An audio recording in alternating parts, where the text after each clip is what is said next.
오늘 이 말씀을 통해서 하나님의 음성이 들려주시고 결단하는 시간이 되시기를 주님의 이름으로 간절히 축원합니다. 우리는 다양한 생각을 갖고 삽니다. 의견들이 다 달라요. 그렇지만 뭘 하려면 하나가 되어야 되니까 그 의견을 하나로 만드는 그런 과정들을 겪게 되는데 쉽지가 않습니다. 그래서 많은 갈등이 있고 또 씨름을 해야 됩니다. 또 이 국가적으로 어떤 또 세상에 모이면 그것에 정치가 생기고 어떤 힘의 파워의 스트러글이 생기고 여러 가지 어려움이 참 많아요. 요즘 대선도 보면서 대통령 되기 위해서 하나의 우리가 의견을 모아서 가는 거 아닙니까? 근데 그것을 위해서 서로 비방하고 뭐 거짓하고 뭐 대선이 끝난 다음에 후유증이 있겠다 이런 생각이 들 정도로 참 어려움이 있는데 우리 이 믿음의 공동체는 세상의 공동체와는 세상의 모임과는 좀 달라야 된다고 믿습니다. 세상의 어떤 모임보다도 우리 신앙의 공동체는 한 마음 한 뜻이 되는 것이 쉬워야 된다고 믿습니다. 왜냐하면 이것은 인간의 모임이 아니라 왜냐하면 우리가 개인적으로 어떤 뜻이 있어서 개인적인 뜻을 이루기 위해서 모인 것이 아니라 하나님께서 불러주셨기 때문에 우리를 믿게 하셨고 하나님께서 불러주셨고 하나님께서 우리 공동체를 세워주신 거잖아요. 그래서 우리가 고백하기 때문에 주님만을 바라본다면 우리는 얼마든지 거기서 하나가 될 수가 있는 것입니다. 교회는 사람의 모임이 아닙니다. 교회의 주인은 하나님이신 줄로 믿습니다. 하나님께서 분명히 말씀하셨어요. 이사야 43장 1절에서 내가 너를 구속하였고 너를 지명하여 불렀나니 너는 내 것이다.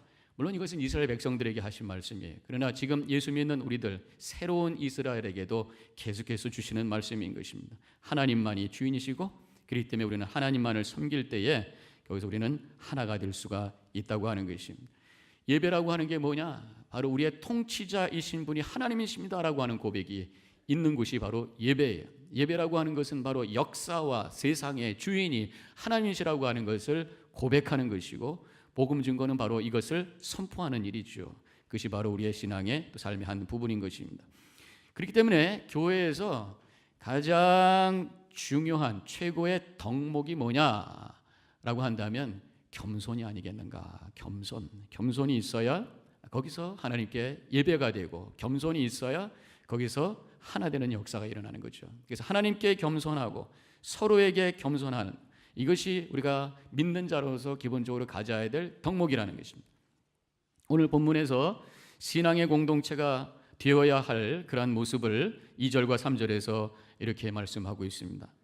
마음을 같이하여 같은 사랑을 가지고 뜻을 합하여 한 마음을 품어 아무 일에든지 다툼이나 허영으로 하지 말고 오직 겸손한 마음으로 각각 자기보다 남을 낮게 여기고 이 말씀을 쭉 보면은 마음을 같이 하고 한 뜻이 되고 서로 아름다운 공동체를 이루기 위해서 뭐가 필요하다고 그러는 거예요? 겸손한 마음이 있어야 된다. 겸손은 신앙의 기본 자세. 겸손해야 은혜 받고 겸손해야 예배가 예배되고 겸손해야 교회가 세워지는 것이. 겸손이라고 하는 게 뭐냐? 내가 하나님 앞에 죄인인 것을 고백하는 게 그때 십자가가 보이기 시작합니다. 겸손이라고 하는 게 뭐냐? 하나님의 은혜 없이는 내가 살 수 없는 존재라고 하면서 엎드려지는 거예요. 그때 예배가 예배되는 것입니다. 겸손이라는 게 뭐냐? 다른 사람도 귀하다고 하는 것을 고백하는 거예요. 그때 관계가 만들어지고 그때 공동체가 세워지는 것입니다. 그렇기 때문에 우리가 믿음 생활하면서 십자가를 봐도 무감각하고 예배를 봐도 메마르고 관계에 자꾸만 문제가 생긴다면 우리가 스스로에 대해서 이렇게 진단하셔서 아하, 내 속에 겸손이 부족하구나라는 것입니다. 근데 문제는 이 겸손해진다고 하는 것이 쉽지가 않아요. 왜냐하면 우리 인간의 본성, 죄성이라고 하는 것은 어디로 흘러가냐? 교만으로 흘러가게 되어 있습니다. 자기 중심으로 흘러가게 되어 있는 거예요. 그렇기 때문에 이것을 겸손을 만든다고 하는 것이 우리 스스로가 만들어내기가 너무 어려운 것입니다. 쉽지가 않은 것입니다. 내 마음으로 가지고는 어려운 거예요. 그래서 오늘 본문의 말씀에서 5절에 이렇게 말씀하고 있습니다. 다 함께 읽겠습니다. 너희 안에 이 마음을 품으라 곧 그리스도 예수의 마음이니. 겸손하라고 말씀하셨고 그렇기 때문에 예수의 마음이 그리스도 예수의 마음을 품어야만 거기서 겸손이 되고 거기서 하나가 되는 그런 역사가 일어난다. 그럼 예수님의 마음은 어떤 마음이냐?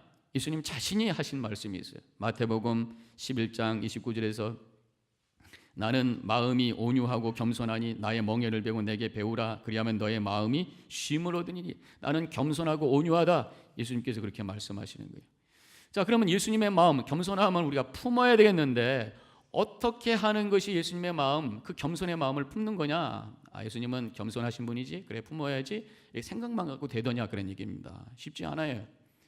예수님의 그 마음이 우리 안에 품어지기 위해서는 예수님과 통해야 되는 거예요. 예수님을 만나야 되고 예수님과 교제해서 예수님과 통해야 되는 것이에요.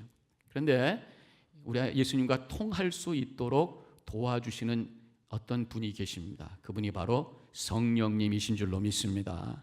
그래서 우리 축도할 때 이제는 우리 예수 그리스도의 은혜와 하나님의 극진하신 사랑과 그다음에 뭐라고 그래요? 성령의 감화감동, 교통하심.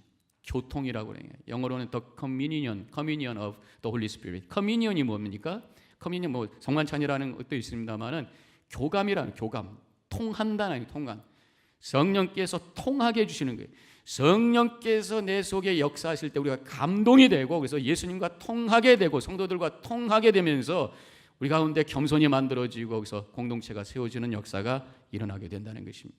오늘 본문의 말씀에 1절로 들어가 보면 성령의 무슨 교제나 긍휼이나 자비가 있거나 그렇게 나와요. 성령의 무슨 교제라고 그랬어요. 성령의 교제, 바로 이것이 성령의 교통하심인 것입니다. 성령의 교통을 통해서 예수님의 마음을 갖게 될 때에 그때 겸손이 만들어진다는 것입니다. 결국은 뭡니까? 성령 충만해야 겸손해지는 줄로 믿으시길 바랍니다. 스스로가 잘 안 되는 것이 우리의 문제라는 것입니다. 교회가 성령이 역사해야 그리스도를 머리로 고백하면서 그리스도의 몸이 되는 것이고 하나님을 통치자로 고백하며 하나님의 백성이 되는 것이죠. 그래서 교회가 교회되는 것입니다. 교회의 시작은 성령의 강림과 함께 시작이 된 것이에요. 그래서 사도행전 2장에 보면은 처음에 성도들이 120명이 모입니다. 예수님께서 승천하신 다음에 모여서 열심히 기도해요. 뭐 이렇게 계산해 보면 한 열흘은 기도한 것 같아요. 열심히 기도했을 때 그때 성령께서 강력하게 강림하시게 되고 성령의 체험을 하기 시작합니다. 그러면서 그때부터 시작되는 것이 공동체가 만들어져요. 서로 떡을 떼기 시작하고 함께 모여서 모든 것을 다 나누기 시작하고 그러면서 복음을 전하기 시작하고 그러면서 교회가 시작이 된 거예요. 성령께서 역사해야 겸손하게 되고 예수님의 마음을 품어지게 되고 그래서 거기서 하나 되는 역사, 공동체가 세워지게 된다는 것입니다. 이번에 우리 화요일부터 지금 20일 특별 새벽 부흥회를 시작하고 있어요. 100명 이상의 대문이 열심히 모여서 우리가 찬양하고 기도할 때 얼마나 뜨거운지 모릅니다. 저는 그렇게 기도하고 있습니다. 이번에 우리 교회 성령 충만 받아서 하나님께서 원하시는 교회로 우뚝 서기를 원하나이다. 이 고백이, 이 기도가 여러분과 저의 기도가 되기를 주님의 이름으로 간절히 축원합니다. 자, 그러면 오늘 말씀 다시 들어가서 예수님의 마음을 품으라고 그랬는데 그 예수님의 마음이 뭐냐? 우리 겸손이라고 한마디로 정리를 했습니다만은 오늘 본문에서 그것을 세 가지로 나눠서 설명하고 있어요. 그래서 세 단어를 함께 우리가 픽업해서 그 단어를 우리가 잘 붙들고 있으면 되겠습니다. 첫 번째로는 겸손은 비우는 것이다. 오늘 말씀에 그렇게 되어 있어요. 6절과 7절에 있는 말씀 같이 읽겠습니다. 그는 근본 하나님의 본체시나 하나님과 동등됨을 취할 것으로 여기지 아니하시고 오히려 자기를 비어 종의 형체를 가지사 사람들과 같이 되셨고 비어 그랬어요. 비움이라는 거예요. 자기를 비운다는 게 뭡니까? 뭔가 내려놓는 것입니다. 내가 마땅히 받아야 될 특권과 존경과 명예를 내려놓는 거예요. 하나님과 동등됨을 취하실 분인데 그것을 포기하시고 내려놓으셨기 때문에 이 땅에 내려오셔서 인간이 되어주셨고 십자가에 달리셔서 구원의 역사를 이루어 주신 것입니다. 예수님은 만왕의 왕이시고 만주의 주이신데 그것을 내려놓으셨다고 하는 것이 당연히 왕관을 쓰셔야 될 그분의 머리에는 가시면류관이 있었고 왕좌에 앉으셔야 될 그분의 자리가 십자가가 되었다는 거예요. 왜? 비우셨기 때문에. 그것이 비움이라고 하는 것입니다. 사실 어떤 특권과 힘을 내려놓는다는 게 쉬운 건 아니죠. 뭐 예를 들어서 사장님으로서 갖고 있는 여러 가지 권위와 파워와 그다음 존경과 받는 것이 있잖아요. 근데 그것을 내려놓고 한순간에 회사에 경비로 선다? 그거 쉬운 게 아니죠. 물론 주님을 향해서 결단하면서 그렇게 결단하신 분이 계세요. 병원의 원장직을 그만두시고 방글라데시의 시골에 선교사로 파송돼서 가셔서 무료로 수술해주는 그런 선교사님도 제가 만났던 적이 있습니다. 비운 거예요. 비웠기 때문에 그렇게 할 수 있었고 그렇기 때문에 그분을 통해 하나님의 놀라운 역사를 이뤘던 것을 보게 됩니다. 물론 이렇게 큰 얘기를 들으면 이건 남 얘기 같은 거 내가 뭐 어떻게 하겠는가 이런 생각이 들 수 있습니다만은 얼마든지 우리 주변에서 이런 작은 비움의 모습을 볼 수가 있습니다. 제가 먼저 부목사로 사역하던 곳이 이제 아쿨라 교회인데 그 교회도 교회가 성도들이 참 많이 계셨어요. 근데 어떤 한 분이 나오셔서 간증을 하시는데 자기가 교회 교인 중에서 참 이렇게 신앙생활하면 좋겠다라고 은혜 받은 분이 있다라는 얘기예요. 그러면서 뭐라고 말씀하시냐면 본인이 이제 화장실에 들어가셔서 변기에 앉아 계셨대. 문 딱 닫고 남자분인데 근데 이제 어떤 한 분이 들어와 가지고 바닥을 치우고 뭐 그다음에 거기 뭐 물도 씻고 또 거울도 닦고 뭐 이러는 분을 이렇게 보게 됐다는 게 누군가. 그러고 봤더니 그 교회 성도님이신데 정말 성공하신 분이었다는 거예요. 미국에 오셔서 박사학위도 받으시고 어떤 직장에 높은 지위도 가지시고 직장에 가면은 얼마든지 인사도 받고 높임도 받고 명예도 있는 그런 분이 아무도 안 보이는 곳, 가장 더러운 곳을 오셔서 닦고 있는 그 모습을 보면서 아하, 저게 예수 믿는 모습이구나. 나도 뭔가 겸손하게 살아야 되겠다. 이렇게 도전을 받았다는 그런 말씀을 제가 들었던 적이 있습니다. 비우는 것, 당연히 받아야 될 권리와 명예와 그런 인사와 존경을 내려놓고 겸손하게 내려가는 그 모습, 이것이 참된 비움의 모습인 것입니다. 또 비움이라고 하는 것은 하나님과 동등된 자리를 내려놓으신 것, 이것은 하나님처럼 행사하는 자리에서 내려오는 것이에요. 물론 뭐 내가 하나님이다 그러고 얘기하는 사람은 이건 미친 사람이겠어요. 그렇지만 알지 못하는 사이에 내가 하나님인 것처럼 생각하고 행동하는 그런 모습이 있다니, 그거 내려놔야 된다는 것이에요. 내 중심적으로 내가 기준이 돼서 나만 옳고 내 뜻과 안 맞으면 다 틀린 것이라고 하는 그런 마음, 이것을 내려놓는 것입니다. 결국 나를 비운다는 게 무엇이? 나의 판단과 조정하는 마음을 내려놓는 것입니다.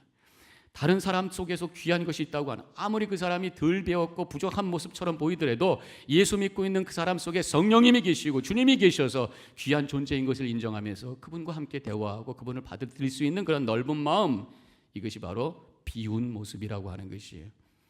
이 불교에서 마음을 비운다는 얘기를 참 많이 합니다. 이 불교의 목표는, 어떤 그 영성의 목표는 해탈이, 모든 걸 다 비워서 나띵으로 만드는 것입니다. 그럼 거기서 진정한 자유가 있다, 이제 이런 고백을 하면서 돌을 닦는 거죠. 돌을 닦아 스스로가 비우기 위해서 여러 가지 도 닦는 방법을 통해서 애를 씁니다. 그래서 이제 득도를 한다고 그러는데, 비우는 것이. 근데 우리 기독교의 비움과 불교의 비움의 차이가 있습니다. 불교의 비움이라고 하는 것은 스스로가 애를 쓰는 거예요. 그래서 있는 것 욕심을 버리고 생각을 하지 않으려고 하고 애를 쓰는 거예요. 애를 쓰는. 그렇기 때문에 산속으로 들어갈 수밖에 없어요. 그렇지만 우리가 산속에 살 수는 없잖아요. 현실 속에 살면서 쉬운 게 아닙니다. 우리 스스로가 내 힘으로 비운다는 게 참 어려워요. 우리 기독교적 영성은 스스로 비우는 것으로 끝나는 것이 아니라 채움으로 비워지는 것이 우리 기독교 영성인 것이. 채움으로 비우는 거예요. 거룩한 것을 채워서 내 속에 있었던 악한 것과 욕심과 내 중심적인 것들이 밀려나가는, 그래서 비워지는, 이것이 기독교의 영성이라는 거예요. 더 쉽게 얘기하면 성령 충만, 말씀 충만, 하나님의 사랑으로 충만해질 때에 비워지고 겸손해지는 것을 믿으시기를 바랍니다. 두 번째로 겸손이라고 하는 게 뭐냐? 예수님의 마음은 뭐냐? 낮아짐이라는 거예요. 낮아짐.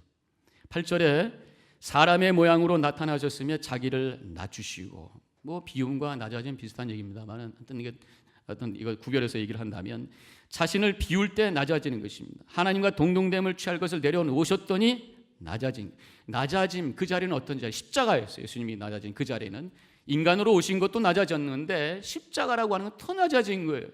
그 자리는 고통의 자리입니다. 벌거벗음을 당한 자리, 침뱉음을 당한 자리, 또 고통당하고 소외당하는 사람들과 함께하는 자리, 그 자리로 내려가는 것이 바로 겸손이요 예수님의 마음이었다라는 것입니다. 높아지려고 하는, 대개 마음은 높아지려고 하는 마음을 갖고 있습니다. 높아지려고 하는 사람들은 위만 봅니다. 그래서 잘 먹고 잘 살고 성공한 사람들만 바라보게 돼. 그러다 보니까 늘 나는 왜 그래? 나는 왜 그래? 늘 불만 속에 살고 있어요. 그런데 겸손한 사람, 예수님을 닮아서 낮아지려고 하는 사람, 소외되고 어려운 가운데 있는 사람을 보게 되면은 내 마음속에 긍휼함이 생기게 됩니다. 그리고 그들을 향해 위로와 하나님의 은혜를 나누게 됩니다. 그때 나도 은혜 받고 나도 쓰임 받는다는 축복 속에, 감동 속에 살게 되는 것이죠. 비행기가 높이 납니다. 대개 3만 피트로 나른다 그러잖아요. 비행기 타고 가보면 물론 어떤 때는 바다만 보일 때도 있고, 대개 구름 위로 가는 구름만 보일 때도 있고, 물론 가다 보면 땅도 보인다만은 거기에 이 집인지 뭔지 보이지도 않아요. 삐대반짝반짝 조그만 점 같은 거밖에 안 보이잖아요. 그런데 이제 이 비행기가 내려갑니다. 활주로로 쫙 내려가면서 대개 도시를 이렇게 끼고 활주로가 있으니까 내려가면서 집이 보이고 자동차가 보이고 나무가 보이고 산이 보이고, 내려가야 뭔가 구체적인 것이 보이는 거예요. 내려가야 우리가 위만 바라보고 살면 뜬구름만 바라보게 되고 또 허상만 쳐다보게 된단 말이에요. 내려가야 돼. 낮은 곳으로 내려가야 사람들이 보이는 거예요. 그 사람의 아픔이 보이고 눈물이 보이고 외로움이 보이고, 그래서 우리가 긍휼함으로 그들을 만나고 함께 주님의 사랑을 나눌 수 있는 그러한 은혜의 삶을 살게 되는 것입니다. 미국의 1920년대에 대법관으로 계셨던 유명한 찰스 에반스 휴스라고 하는 분이 계신데, 이분이 그분에 대한 일화가 하나 있습니다. 대법원장이 되셔가지고 워싱턴 DC로 이사를 하셨어요. 근데 그분은 아버님이 목사님이시고 아주 독실한 크리스천이었습니다. 겸손하신 분이었어요. 근데 이사 가자마자 이제 교회를 하나 정했습니다. 큰 침례교회를 가시게 됐습니다. 가서 등록을 하니까 그날 이제 등록하신 분들 우리 교회에서는 일어나서 이렇게 소개를 하는데 앞으로 나오시래. 앞으로 나오시래. 근데 그날 등록한 분이 10명이었어요. 10명. 제일 먼저 사람의 이름을 딱 불렀는데 그러니까 자그만 동양인 하나가 나와요. 그 당시가 1920년이니까 생각을 해보십시오. 얼마나 이 레이시즘이 강했을까? 얼마나 유색인들을 무시하고 천대했을까? 조그만 서부에서 온 깡마른 가난해 보이는 중국 사람, 중국 노동자가 꾀재한 재자는 옷을 입고 나와가지고 강대상 오른쪽에 딱 서게 됩니다. 그 다음에 두 번째 사람 부릅니다. 글로 가나요? 안 가지. 다 왼쪽으로 갑니다. 세 번째 사람 부릅니다. 왼쪽으로 갑니다. 그러니까 한 사람 대 8사람이 된 거예요. 마지막 이제 이 찰스 에반스 휴스라고 하는 분을 이름을 딱 부르는데, 이분은 쭉 나가가지고 바로 이 동양인 이 중국 사람 옆에 딱 서게 됩니다. 이때 이제 목사님이 나오셔서 소개를 합니다. 쭉 한 다음에 마지막에 이렇게 말씀하셨다. 여러분들 지금 우리 앞에 있는 모습을 통해서 예수님께서 달리신 십자가가 한쪽으로 기울어지지 않고 균형 잡힌 모습이라고 하는 것을 보여주고 있습니다. 바로 이 찰스 에반스 휴스 때문에 한쪽에 무게가 다시 실림으로 균형 잡혔다는 그런 말씀이잖아요. 그렇게 이분은 겸손하게 낮은 자 속에, 소외된 자 속에, 거절된 사람 곁으로 다가갔다는, 이것이 바로 낮아짐이, 이것이 바로 겸손이라는 것입니다. 우리 하나님께서는 겸손을 원하시고 하나님께서는 우리가 낮아지기를 원하십니다. 그래서 야고보서 4장 6절에서 이렇게 말씀하십니다. 다 같이 함께 읽겠습니다. 하나님이 교만한 자를 물리치시고 겸손한 자에게 은혜를 주신다 하였느니라. 겸손한 자에게 은혜를 주신다는 것이, 겸손은 은혜라고 하는 것은 저는 물과 같다. 성경에 물에 대한 얘기 많이 나오잖아요. 생수. 바로 은혜는, 하나님의 은혜는 물과 같다, 생수와 같다. 전 그렇게 고백을 하기를 원합니다. 이 물이라고 하는 것은 낮은 곳으로 흘러가는 거예요. 낮을수록 그 은혜가 채워지게 되어 있습니다. 그래서 하나님께서는 이 낮은 곳으로 내려가는 겸손한 자에게 은혜를 더 크게 주신다, 그런 말씀이죠. 호수가 있습니다. 호수가 똑같이 이렇게 물이 담겨 있는 것처럼 보여도 그 속에 바닥이 깊으면 깊을수록 물의 양이 많은 거예요. 물의 양이 많으면 거기에 물고기들이 많이 살아요. 물이 또 깊다 보면 거기에 큰 물고기가 살게 되어 있습니다. 낮아질수록 은혜가 그만큼 풍성하게 되고, 낮아질수록 생명의 능력이 충만하게 채워진다고 하는 것을 그 이야기를 통해서 알 수가 있는 것입니다. 낮아져야 높이 뛸 수 있어요. 여러분들 높이 점프하려면 어떻게 합니까? 몸을 이렇게 내려야 돼, 구부려야 돼. 딱 꼭 똑바로 서가지고 점프해봐야 점프 됩니까? 깨끗 발만 한번 싹 올라가고 마는 거지. 뛰려면 낮아져야 돼. 우리가 영적인 세계로 뛰어오르려면은 낮아져야 돼. 겸손해야 돼. 겸손은 바로 영적인 세계로 뛰어 들어갈 수 있는 그런 자리인 줄로 믿으시길 바랍니다. 겸손하게 엎드려 기도하고, 겸손하게 말씀 받고, 겸손하게 주님을 섬길 때에 영적인 세계로 점프해 들어갈 수 있는 능력이 그 속에 생긴다고 하는 것이에요. 전에 오는 이야기 하나 있는데, 중세 때 아카리우스라고 하는 사자가 계셨다고 합니다. 이건 그냥 전설 같은 얘기예요. 근데 그분이 아바라고 하는 것은 사제 중에 높임을 받는 그런 호칭이라고 합니다. 그분이 길을 가다가 마귀를 만났대. 사탄을 만났습니다. 근데 마귀가 칼을 휘둘립니다. 근데 이 아카리우스가 맞지를 않는 거예요. 그래서 마귀가 속이 상해가지고 네가 어떻게 내 칼을 피할 수 있느냐? 네가 이 능력이 어디서 온 거냐? 그렇게 질문합니다. 내가 네가 할 수 있는 거 다 할 수 있어. 네가 금식하면 나도 금식할 수 있고, 네가 처리하면 나도 처리할 수 있고, 네가 긍휼을 하고 뭐 저 선행하면 나도 선행할 수 있는데 어떻게 똑같이 내가 너처럼 했는데 나하고 도대체 다른 게 뭐야? 뭐가 다르길래 나보다 네가 한 수 더 위냐? 그렇게 질문했다는 거예요.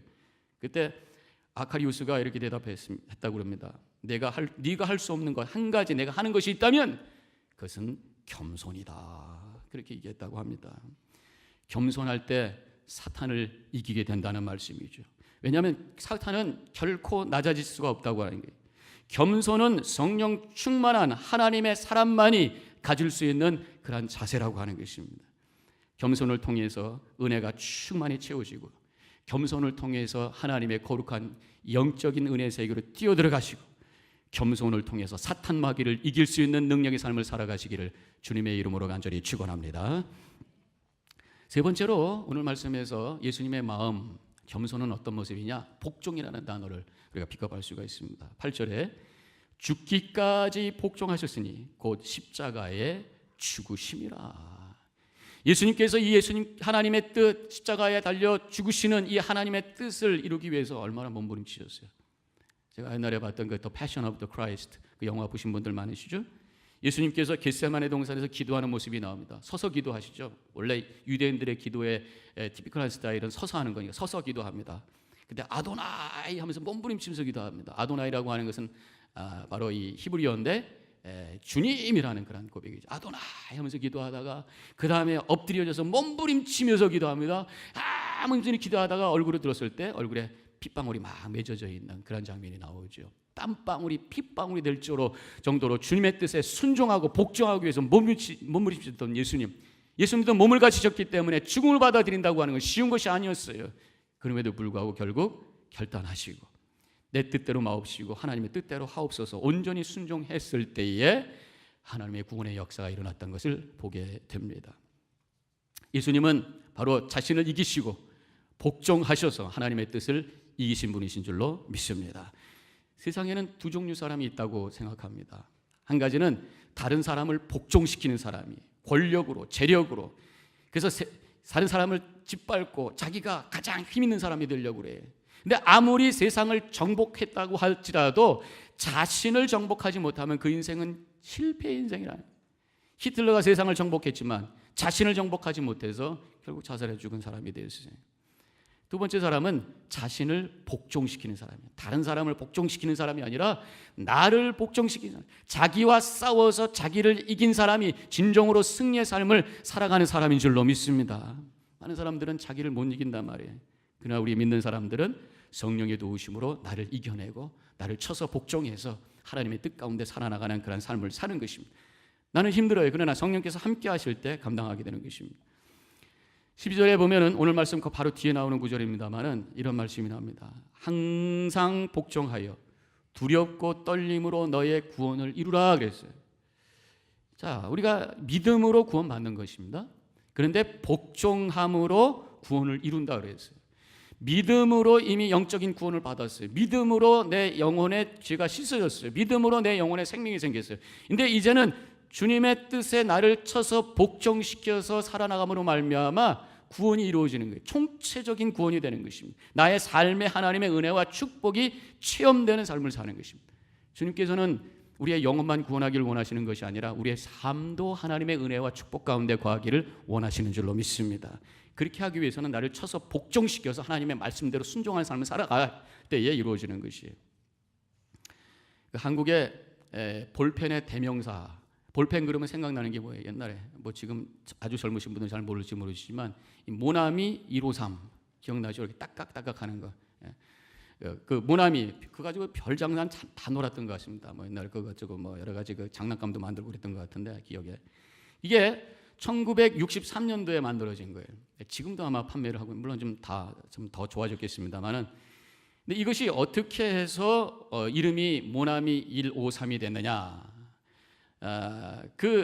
송삼석 회장이신데 그분은 지금은 장로님이십니다. 정동제일감리교회 장로님이신데 독실한 크리스천이죠.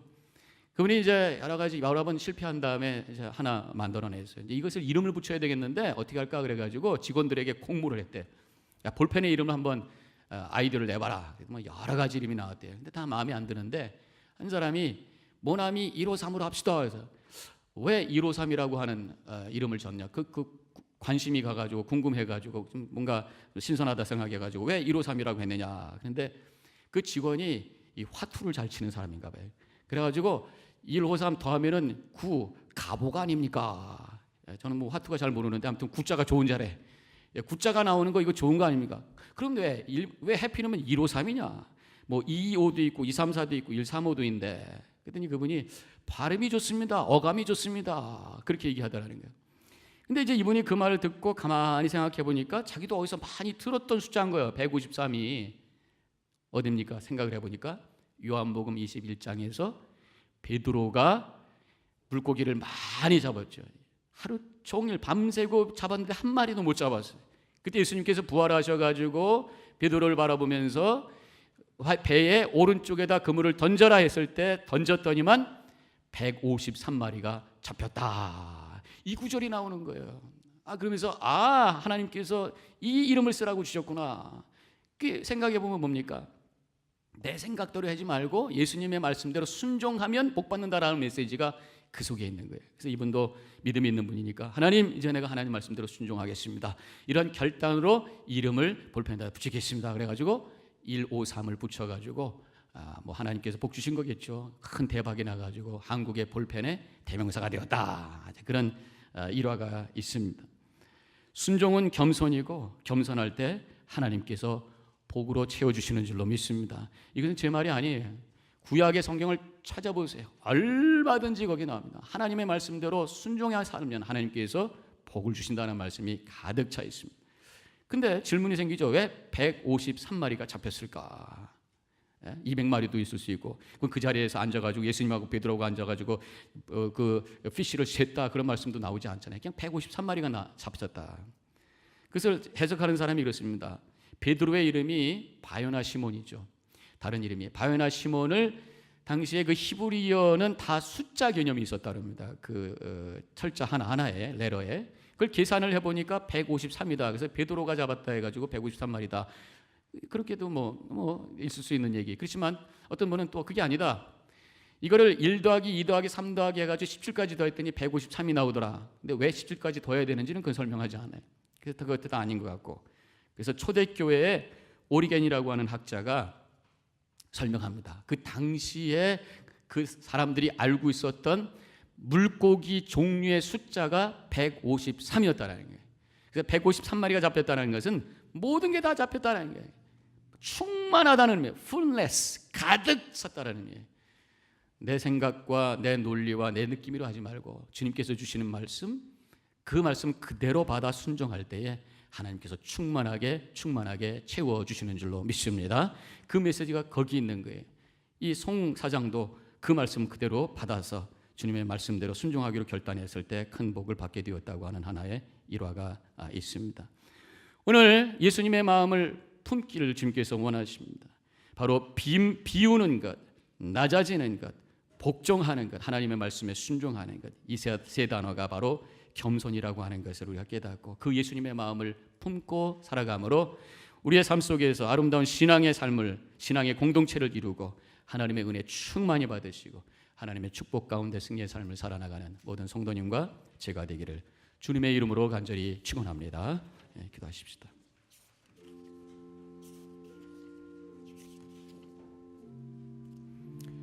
오늘 겸손이라는 단어를 깊이 묵상하시면서 추가로 3개의 단어를 오늘 함께 나눠봤습니다. 비움, 낮아짐, 복종 아니 순종. 이 3 단어가 나하고 얼마나 관계가 있는가 한번 점검해 보시기 바랍니다. 겸손해야 은혜가 넘치고 겸손해야 공동체가 세워지고 겸손한 사람을 통해서 하나님께서 놀라운 역사를 이루십니다. 내가 겸손한 자인가 점검하시고 결단하시기 바랍니다.